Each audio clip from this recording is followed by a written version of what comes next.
ਲੋ ਜੀ ਚੱਕ ਨੰਬਰ 121 ਮੈਂ ਫੈਸਲਾਬਾਦ ਤੋਂ ਸ਼ੂਟਿੰਗ ਕਰਕੇ ਲਾਹੌਰ ਨੂੰ ਵਾਪਸ ਜ਼ਰਾ ਆ ਰਿਹਾ ਸੀ ਤੇ ਰਾਹ ਦੇ ਵਿੱਚ ਅਸੀਂ ਦੇਖਿਆ ਕਬੱਡੀ ਦਾ ਮੈਚ ਹੋ ਰਿਹਾ। ਮੈਨੂੰ ਬੜੀ ਚੰਗੀ ਲੱਗੀ ਇਹਨਾਂ ਦੀ ਕਬੱਡੀ। ਇਹ ਉਹਨਾਂ ਦੇ ਉਸਤਾਦ ਨੇ ਕੀ ਮਤਲਬ ਕਿੰਨਾ ਕੁ ਤੁਹਾਡਾ ਤਜਰਬਾ ਹੈਗਾ? ਮੇਰਾ ਬਹੁਤ ਤਜਰਬਾ ਜੀ। ਸਾਡੇ ਉਸਤਾਦ ਮਾਸ਼ਾਅੱਲਾ ਅੱਲਾਹ ਨੂੰ ਇੱਜ਼ਤ ਦੇਵੇ ਮੁਸ਼ਰਫੀ ਉਹਨਾਂ ਨਾਲ ਖੇਡਿਆ ਜੀ। ਅੱਛਾ ਹਾਂਜੀ ਮੁਸ਼ਰਫੀ ਤੇ ਇਸ ਟਾਈਮ ਟੀਮ ਦੇ ਵਿੱਚ ਵੀ ਮੇਰੇ ਖਿਆਲ ਬਿਲਕੁਲ ਅਸੀਂ ਤਾਂ ਹੁਣ ਫਿਰ ਛੱਡ ਕੇ ਉਸਤਾਦ ਉਹਨਾਂ ਦੀ ਮਾਸ਼ਾਅੱਲਾ ਪਹਿਲੀ ਅੱਲਾਹ ਨੇ ਅੱਲਾਹ ਬਹੁਤ ਦਿੱਤਾ ਜੀ। ਸਹੀ ਹੈ ਜ਼ਿਮੀਂਦਾਰਾ ਕਰਦੇ ਪਏ ਹੁਣ ਸਾਤੇ ਮਿਹਨਤ ਬਹੁਤ ਦੇ ਰਹੇ ਨੇ। ਟਾਈਪ ਦਾ ਮੁਤਾਲਬਾ ਚਾਹੁੰਦੇ ਹੋ? ਕੋਈ ਜ਼ਮੀਨ ਚਾਹੁੰਦੇ ਹੋ? ਤੁਸੀਂ ਕੀ ਚਾਹੁੰਦੇ ਹੋ? ਗਰਾਊਂਡ ਸਾਡੇ ਕੋਲ ਹੈ। ਸਾਡੇ 121 ਚੱਕ ਚ ਮੇਨ ਕੰਮ ਆ। ਸਾਡੇ ਮੁੰਡੇ ਬਹੁਤ ਕਮਜ਼ੋਰ ਹੋ ਰਹੇ, ਗਲਤ ਕੰਮ ਨੂੰ ਪੈਰ ਸਾਨੂੰ ਗਰਾਊਂਡ ਨਹੀਂ ਦੇ ਰਹੀ ਹਕੂਮਤ। ਸਾਡੇ ਪਿੰਡ ਕੋਈ ਗਰਾਊਂਡ ਨਹੀਂ ਹੈ, ਕੋਈ ਗਰਾਊਂਡ ਨਹੀਂ। ਅਸੀਂ ਤਰਲੇ ਕਰ ਠਾਗੇ ਦੇ ਆਵਾਮ ਦੇ।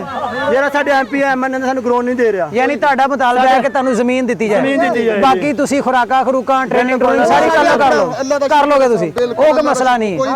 ਸਹੀ ਹੋ ਗਿਆ। ਤੇ ਕਿੰਨੀ ਕੁ ਜ਼ਮੀਨ ਦਾ ਮੁਤਾਲਬਾ ਕਰਦੇ ਹੋ? ਤੁਹਾਡਾ ਅੰਦਾਜ਼ਾ 2 ਏਕੜ ਹੋ ਜਾਣ, 2 ਕਨਾਲ ਬਹੁਤ ਜ਼ਿਆਦਾ। 2 ਕਨਾਲ ਦਾ 1 ਵਿਗਾ ਹੋ ਜਾਏ, 1 ਵਿਗਾ ਹੋ ਜਾਏ ਸਾਡੇ ਵਾਸਤੇ ਸਹੀ ਹੋ ਗਿਆ। ਭਈਆ ਤੁਸੀਂ ਦੇਖ ਸਕਦੇ ਹੋ ਪਾਕਿਸਤਾਨ ਦੇ ਵਿੱਚ ਖੇਲਾਂ ਦਾ ਕਿੰਨਾ ਜ਼ਿਆਦਾ ਜੋਸ਼ ਜਜ਼ਬਾ ਪਾਇਆ ਜਾਂਦਾ ਹੈ। ਇਹ ਇਹਨਾਂ ਦੇ ਕੋਚ ਤੁਸੀਂ ਵੇਖ ਸਕਦੇ ਹੋ ਇਸ ਟਾਈਮ ਇੱਥੇ ਮੌਜੂਦ ਨੇ। ਮੈਨੂੰ ਤੁਸੀਂ ਇਹ ਦੱਸੋ ਕੋਈ ਟ੍ਰੇਨਿੰਗ ਦੇਣ ਵਾਸਤੇ ਕਿੰਨੀ ਕੁ ਦੇਰ ਲੱਗ ਜਾਂਦੀ ਕਬੱਡੀ?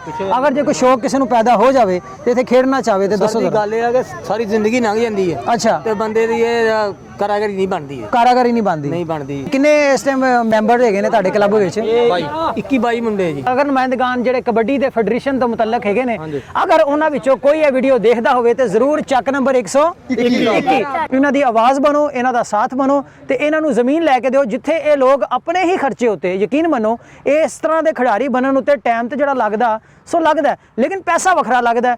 ਲੇਕਿਨ ਇਹ ਇਸ ਤੇ ਵੀ ਤਿਆਰ ਨੇ ਕਿ ਅਸੀਂ ਟਾਈਮ ਲਾਉਣ ਨੂੰ ਵੀ ਤਿਆਰ ਹਾਂ, ਅਸੀਂ ਆਪਣਾ ਪੈਸਾ ਲਾਉਣ ਨੂੰ ਵੀ ਤਿਆਰ ਹਾਂ। ਸਿਰਫ ਇੱਕ ਤੁਹਾਡੇ ਕੋਲ ਅਪੀਲ ਕਰਦੇ ਨੇ ਕਿ ਸਾਨੂੰ ਜ਼ਿਆਦਾ ਕੁਝ ਨਹੀਂ ਤੇ ਹਕੂਮਤ ਪਾਕਿਸਤਾਨ ਸਿਰਫ ਜ਼ਮੀਨ ਦੇ ਦੇਵੇ ਤੇ ਇਨਸ਼ਾਅੱਲਾਹ ਅਜ਼ੀਜ਼ ਅਸੀਂ ਤੁਹਾਨੂੰ ਖਿਲਾੜੀ ਦੇਵਾਂਗੇ। ਯਾਨੀ ਕਿ ਚੱਕ 121 ਇੱਥੋਂ ਖਿਲਾੜੀ ਪੈਦਾ ਕਰਕੇ ਦੇਗਾ ਜਿਹੜਾ ਅੱਜ ਨਹੀਂ ਤੇ ਕੱਲ ਇਨਸ਼ਾਅੱਲਾਹ ਕਬੱਡੀ ਫੈਡਰੇਸ਼ਨ ਦਾ ਹਿੱਸਾ ਵੀ ਹੋਣਗੇ। ਤੇ ਜ਼ਰੂਰ ਇਨਸ਼ਾਅੱਲਾਹ ਅਜ਼ੀਜ਼ ਇਹਨਾਂ ਵਾਸਤੇ ਇੱਕ ਨਾਰਾ ਵੀ, ਚੱਕ 121 ਪਾਕਿਸਤਾਨ।